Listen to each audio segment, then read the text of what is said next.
Bonjour. Euh, je vous salue tous et je suis ravie de voir beaucoup de nouvelles têtes parmi les personnes présentes aujourd'hui.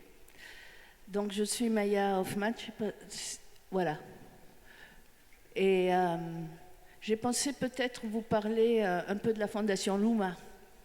Voilà, la Fondation Luma qui existe en Suisse depuis 2004 et qui depuis a donné naissance à plusieurs projets et plusieurs initiatives relativement ambitieuses, certains disent très ambitieuses, et ce qui fera bientôt l'objet d'une publication, parce que je pense que ce n'est pas assez connu finalement du public qui vient ici à Arles.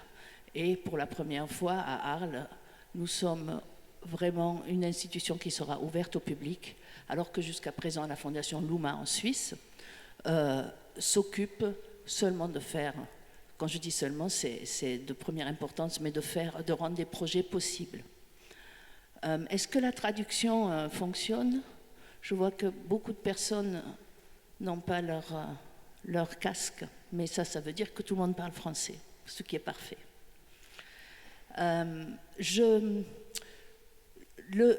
La Fondation Luma donc existe depuis 2004 et son projet à Arles est le projet le plus important qu'elle ait jusqu'à présent. C'est un projet qui mêle la production surtout et la sensibilisation et la réflexion qui commence et qui débute chaque année depuis 3 ans avec les Luma Days. Et les Luma Days cette année parle de l'interdépendance et Hans Ulrich va vous en parler très vite et tout le long de la journée nous allons en parler également. Je voulais bien entendu saluer l'équipe. Je vous invite à regarder le leaflet que nous avons produit ici parce que vous pouvez y découvrir des renseignements qui sont importants pour les 2 journées à venir, ainsi que la déclaration que je ne vais pas vous relire parce que nous avons peu de temps de ce que nous pensons être Together a Declaration of Interdependence, donc ensemble une déclaration d'interdépendance. Je voulais aussi également vous dire que nous avons malheureusement 2 personnes qui ne peuvent pas intervenir ce matin, entre autres Ethel Adnan, mais elle nous a envoyé un statement que Hans Ulrich va vous lire tout à l'heure. Richard Sennett n'a pas non plus pu faire le déplacement pour des raisons de santé. Donc il y a quelques petits changements à notre programme et Rachel Rose, Ian Cheng vont parler avec Ouzo, que je vois, où il est déjà arrivé, enfin à 10h30, on leur passera la parole et Hans Ulrich va s'occuper de ce petit panel. Quant à moi, je suis là donc toute la journée. N'hésitez pas à venir me voir, me poser des questions. Si on trouve le temps, je reviendrai pour vous expliquer ce qu'est la Fondation Luma à Arles. Mais je pense qu'il vaut mieux que nous commencions avec notre agenda tout de suite. Voilà. C'est bon? Donc Hans-Ulrich Obrist, tu arrives à monter? Merci beaucoup, Maya.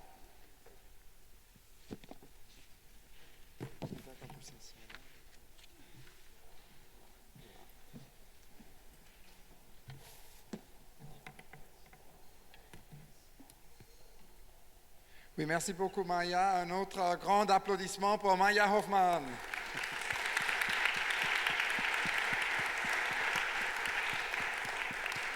Et on va osciller entre le français et l'anglais. Et comme disait toujours Édouard Glissant, qui est notre grande inspiration pour toujours, il faut que tout événement soit multilinguiste. Et je voulais donc commencer un tout petit peu pour parler du programme d'aujourd'hui.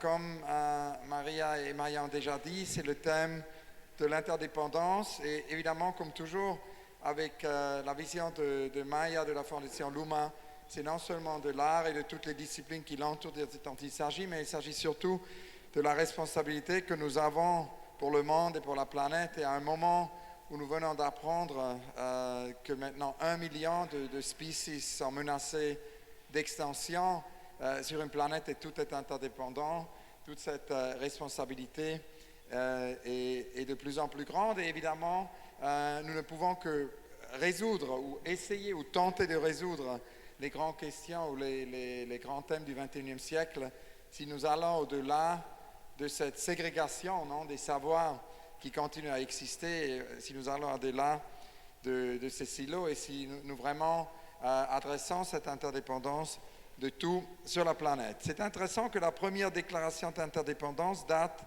de 1944 par le philosophe et historien Will Durant. C'est un manifeste qui demande les principes d'égalité et de liberté comme les vecteurs d'harmonie sur la planète. Et ceci est un point de départ pour ces Luma Day. Comme ça a été annoncé, ce n'est pas la première fois que les Luma Day ont lieu. C'est chaque année cette réunion et c'est donc la suite, comme disait C'est Maya. chaque année et tous les jours. C'est une pratique quotidienne en fait. Et ce qui est important dans ce sens-là, que ce n'est pas une conférence et après on retourne un an après, mais c'est une pratique quotidienne où avec les Luma Day, cette pratique quotidienne est rendue visible. Et en 2017, c'était les scénarios pour une ville dans une région bio, donc un focus sur Arles et la région. Et c'est intéressant, je pense, que l'idée de Édouard Glissant, que nous devons et être global et être local, a été dès le début vraiment au cœur de ce que Maya veut achever, veut faire avec la Fondation Luma. Et évidemment, ces pensées de Glissant d'adresser le local et le global est d'autant plus important à ce moment en 2019 en Europe, puisque, comme dit toujours Glissant, il y a d'un côté une globalisation qui existe dans le monde, qui est de plus en plus extrême. Ce n'est pas la première fois que le monde vit une globalisation, mais c'est peut-être le moment le plus puissant et le plus extrême et peut-être le plus violent de la globalisation sur la planète. Et en même temps, il s'agit donc de résister ces forces homogénisantes qui nous mènent à l'extinction. En même temps, Glissant a très tôt compris qu'il y aura une contre-réaction contre cette globalisation et que cette contre-réaction sera des nouvelles formes de nationalisme, de racisme, des nouvelles formes de manque de tolérance, quelque chose qu'on voit maintenant partout dans le monde et qu'il s'agit aussi de résister. C'est pour cette raison que Glissant nous a dit qu'il faut la mondialité, il faut arriver à un dialogue global qui est non homogénisant, mais qui utilise ces grandes possibilités d'un vrai dialogue global. Et je pense que c'est cette idée, chaque jour, d'avancer sur cette notion de mondialité qui est au sein de ce projet de Luma. Donc en 2017, c'était ça, c'était vraiment l'idée d'un focus sur le local, sur la région, avec une perspective évidemment globale. L'année dernière, en 2018, c'était le thème de l'hospitalité. C'était l'idée de trouver un common ground.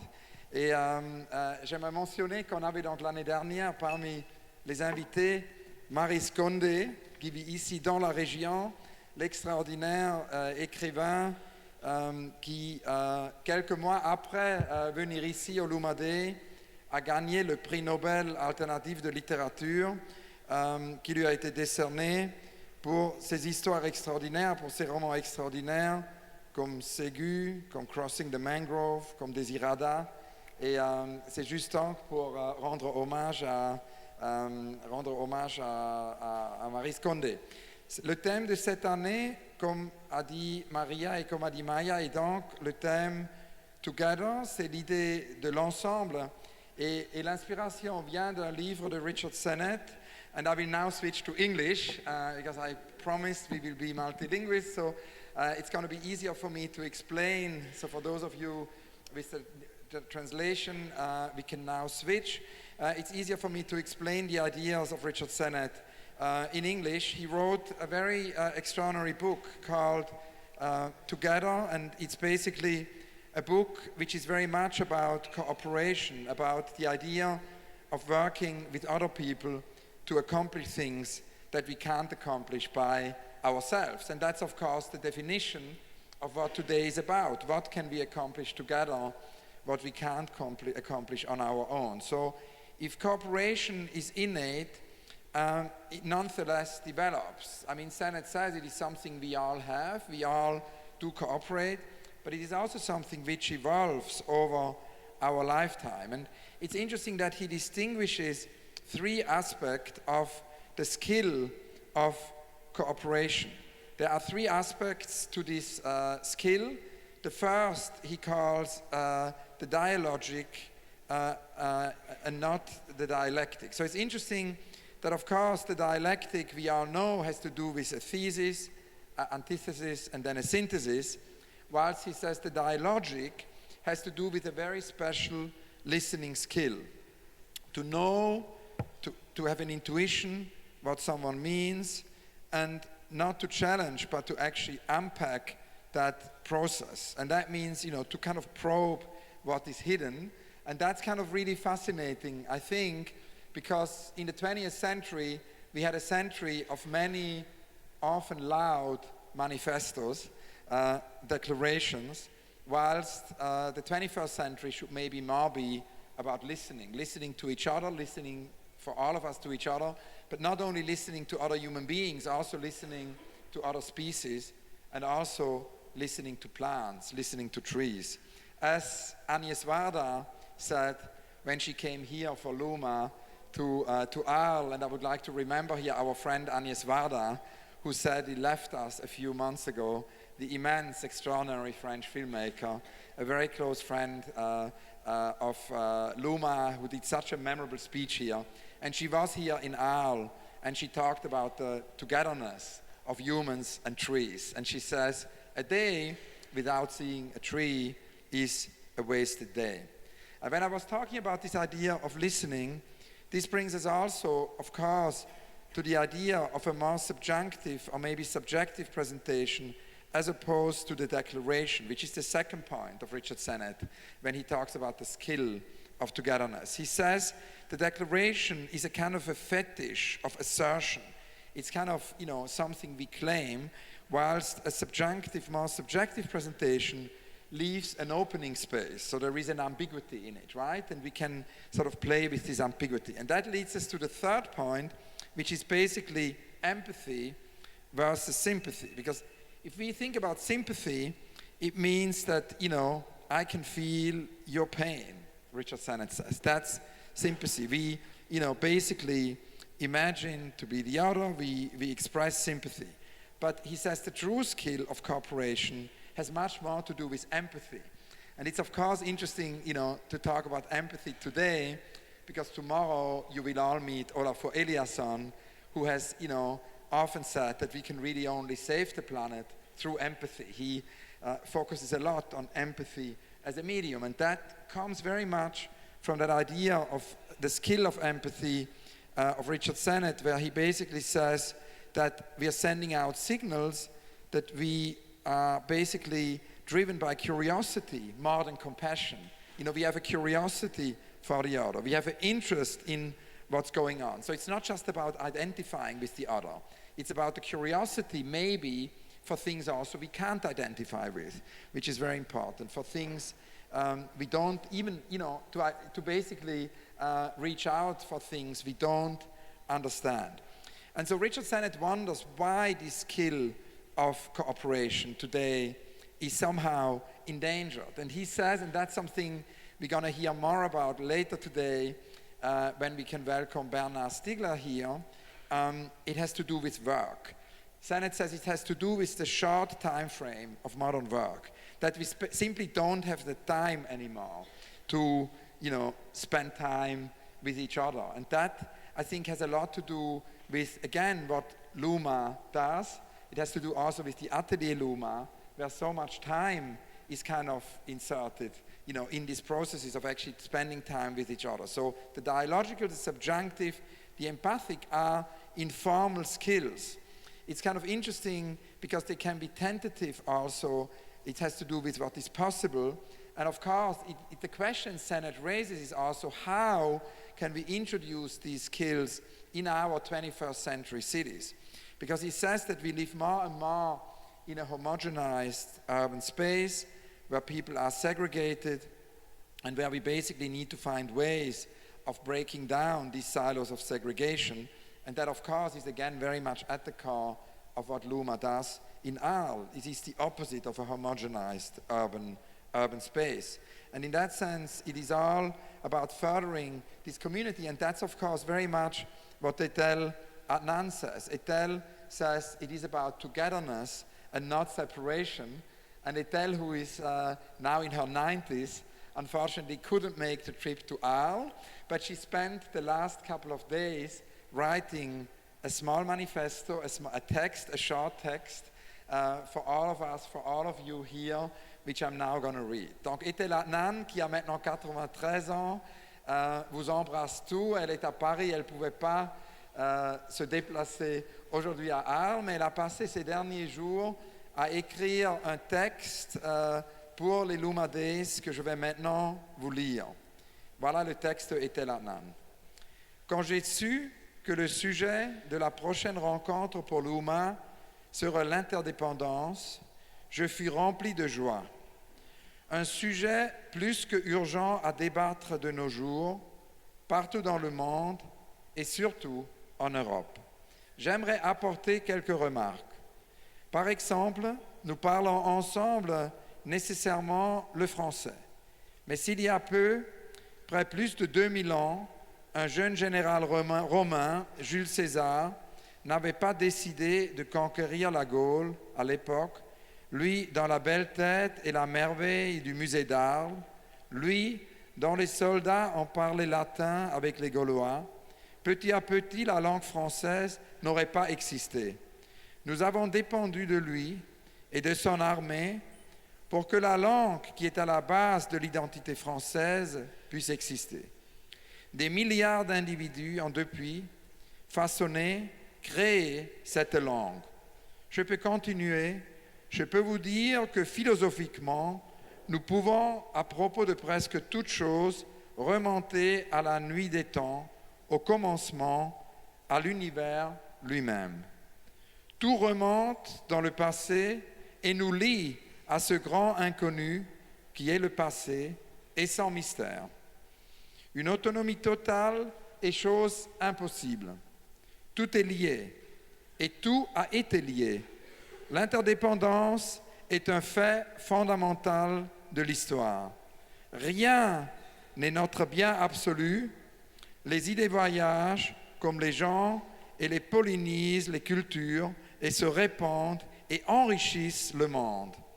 Derrière tout ce que nous avons, derrière tout ce que nous faisons, il y a un passé immense auquel nous sommes redevables et liés, de qui et quoi nous sommes dépendants. Nous sommes, chacun de nous, les héritiers du monde, et dans ce sens, nous sommes tous apparentés. Reconnaissons-le, je ne souhaite pas que nous privions nos âmes de toutes les dimensions dont elles sont le résultat. La vie est immense et nous faisons partie de cette immensité. Nous ne sommes pas rien, sachons-le. Merci infiniment, Etel Adnan.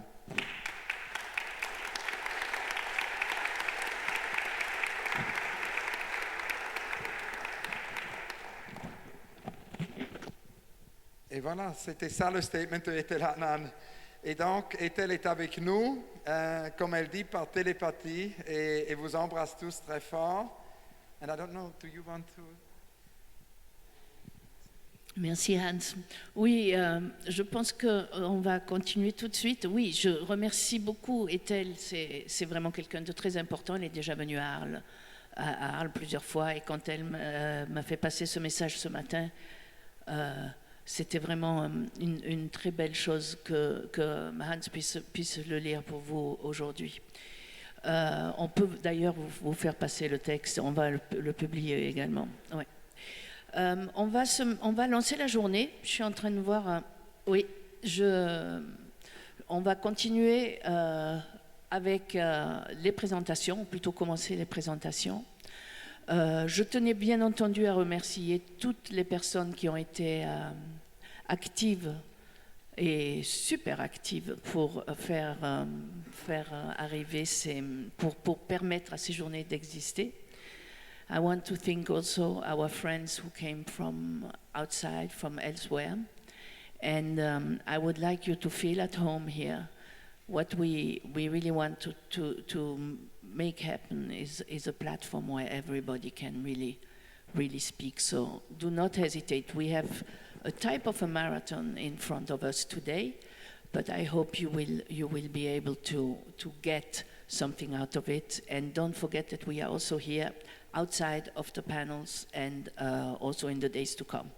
So shall we start? Maria, you know what is coming next? I'm going to announce it, but before that I wanted to thank again Maya Hoffman. Maya, thank you so much. Thank you to everybody. And also many thanks, of course, to Maria, to Mustafa, to Mario, to Sanjeev, and also to the core group. I'd like to thank Tom Eccles, Liam Gillick, Beatrix Ruf, Philippe Areno. And yeah, it's wonderful now to welcome the first speakers. C'est avec toi.